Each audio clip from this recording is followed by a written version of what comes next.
September 7th, 1965. In their twilight years, and with everything to lose, Larry and the Manongs poured into the Filipino Community Hall, ready to put what little they had on the line. You decided unanimously, we will strike, and then tomorrow morning be here at 3 o'clock. The next morning, the Manongs met out in the grape fields, pretending that it was a normal work day. We pick the ripe grapes and trim it and then move on to the next vine and do the same thing. At noon hour, there are a lot of picked grapes under the vines. That is when about 1,500 Filipinos went on strike against the grape growers in the Leno.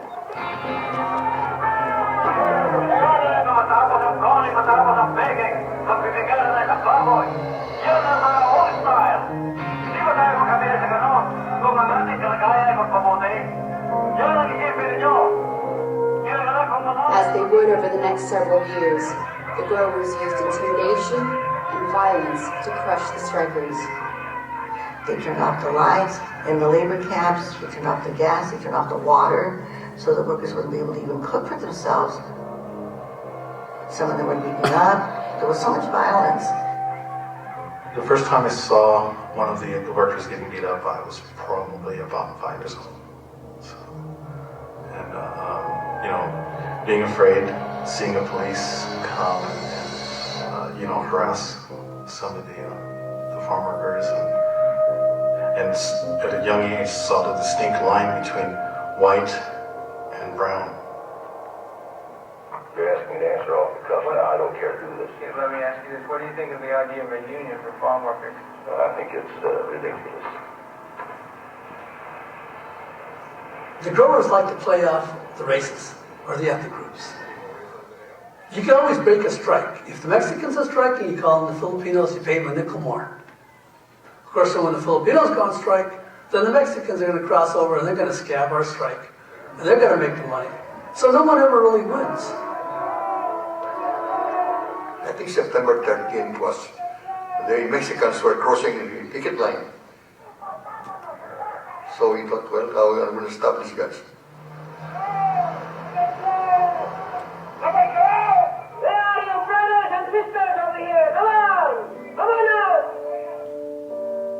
After a week of violence from the growers and Mexican workers crossing the picket line, the Filipinos were losing the strike.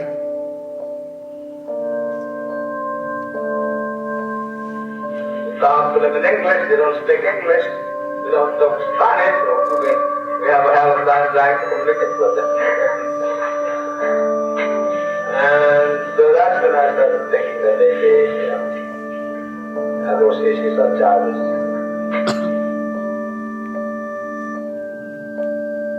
Leon then goes up to Chavez and says, look, we need your support. And Chavez says, no, I can't give you my support. And Leon says, why not? Chavez says, I'm not ready. Well, wait 2 or 3 more years. But then you gotta remember the Filipinos were getting old. And for them, for every penny, for every quarter, for every dollar, for every lug that they got paid extra, that went into the retirement fund. And then Leon says, no. We go on strike now, and you join us, or when you go out and strike, we're going to break your strike. After years of the Mexicans and Filipinos being pitted against each other in the fields, Larry was pushing for an immediate unified strike. It was just a very scary moment, but we met a week later on September the 16th, and then we took our strike vote. And the place was crowded. They're speaking mostly Spanish, and somebody would translate to English for the rest of us. Pros and cons, why they should support the Filipinos or not support the Filipinos. So I just went outside, and I was with some other guys just tossing pennies and everything else. It was a bunch of other Mexican kids. And every once in a while we'd hear some clapping and everything else, and then all of a sudden I heard a sign, si se puede, and I heard, vamos en huelga. Let's go on strike.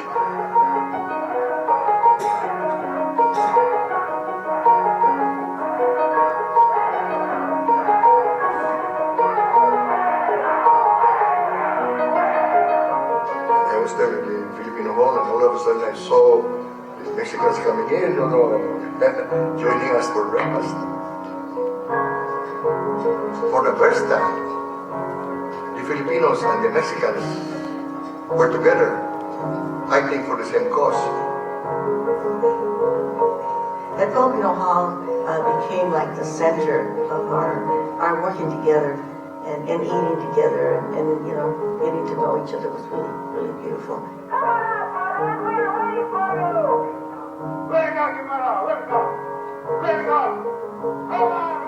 We were all brothers and sisters in one organization.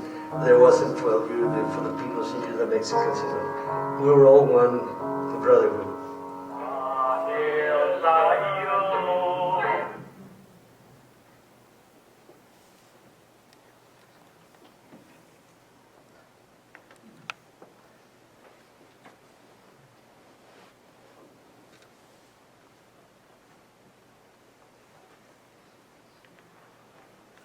¡Viva la huelga!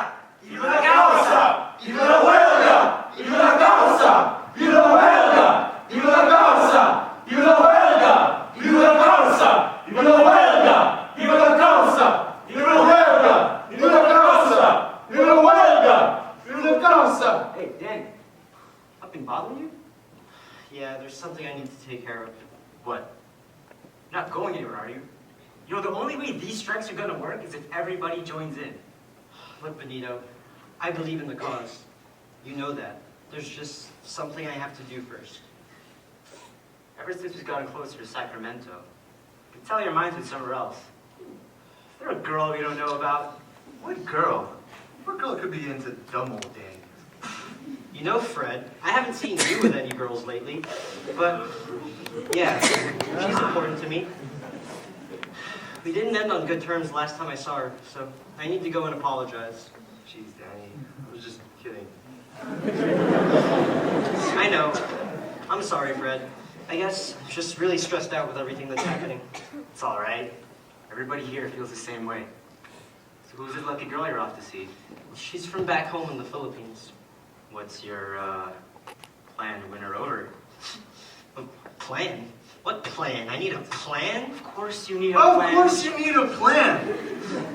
What do you think? You could just walk up in there and just hope she falls in love with you? Pretty much, yeah. He sounds exactly like you. Don't listen to him. Look, what you need to do is put on some nice clothes, bring some flowers, and pour your heart out. Where'd you say she lives? Sacramento. Good.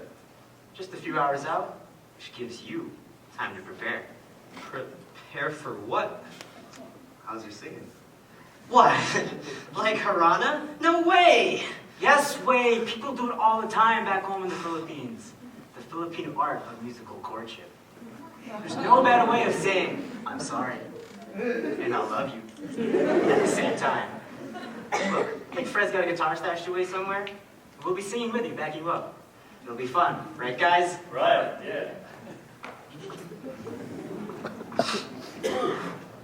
When was the last time you showered?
Hey, just remember, it's not what's on the outside.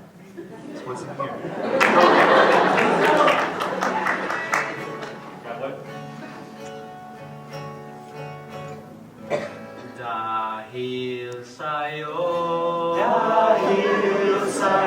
nais kong mabuhay. Dahil sa'yo, hanggang mamatay. Dapat mong tanduin, wala nang ibang giliw. Puso ko'y tanungin, ikaw at ikaw rin. Dahil sa'yo, ako'y lumigaya.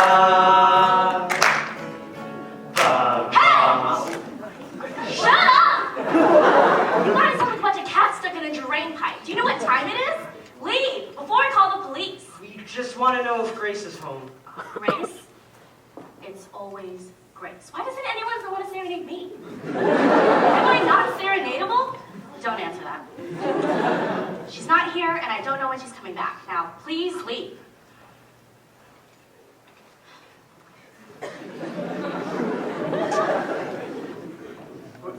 I can serenade you. Leave!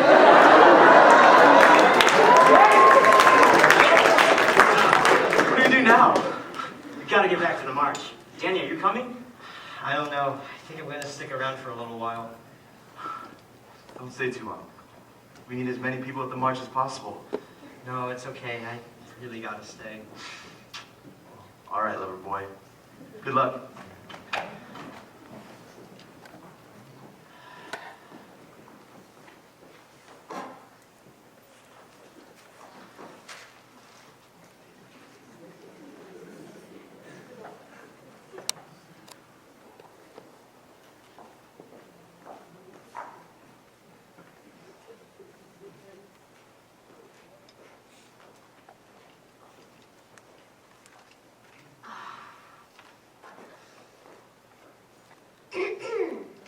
Danny, Oh, Grace, you're here. what are you doing here? Oh, I'm not drunk. I just fell asleep on your doorstep waiting for you.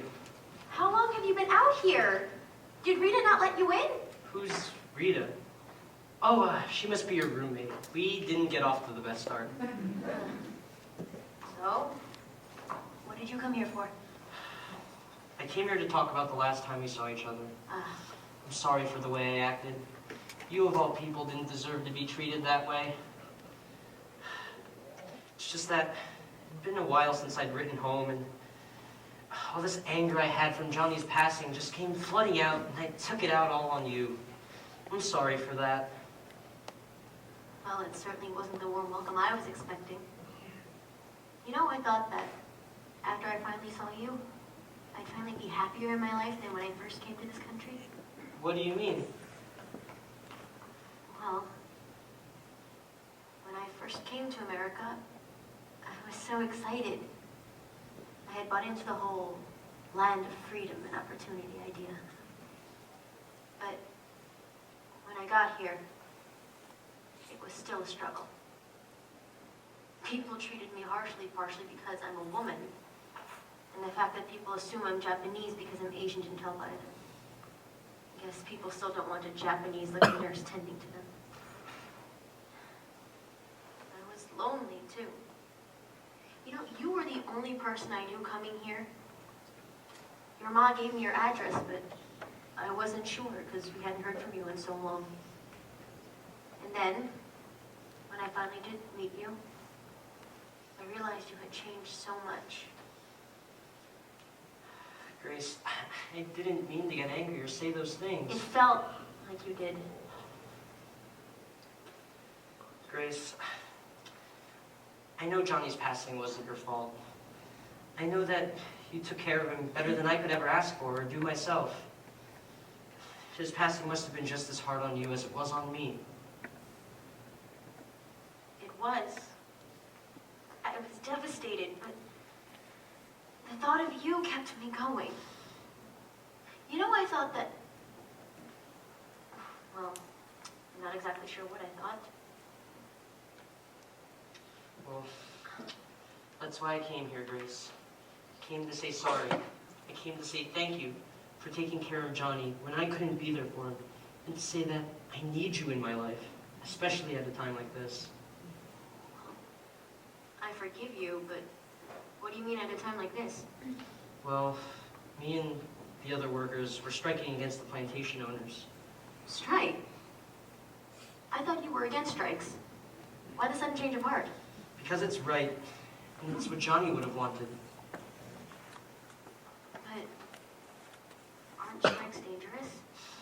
No, so you still care about me? Of course I still care about you. You've been through too much for me not to care. Look, Grace, I know I didn't express it well the last time we saw each other, but I'm really glad you're here. Come here. I miss you. I missed you too. Grace, is that you? Who are you talking to out there? It better not be one of those boys from the mariachi band from earlier. What mariachi band? I'll tell you about it some other time. And what's that over there? Oh, these are supposed to be for you. They're beautiful. Thank you. Hey, so I'm supposed to head back to the march. Did you want to come with me? I'd love to.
Viva la huelga! Viva la causa!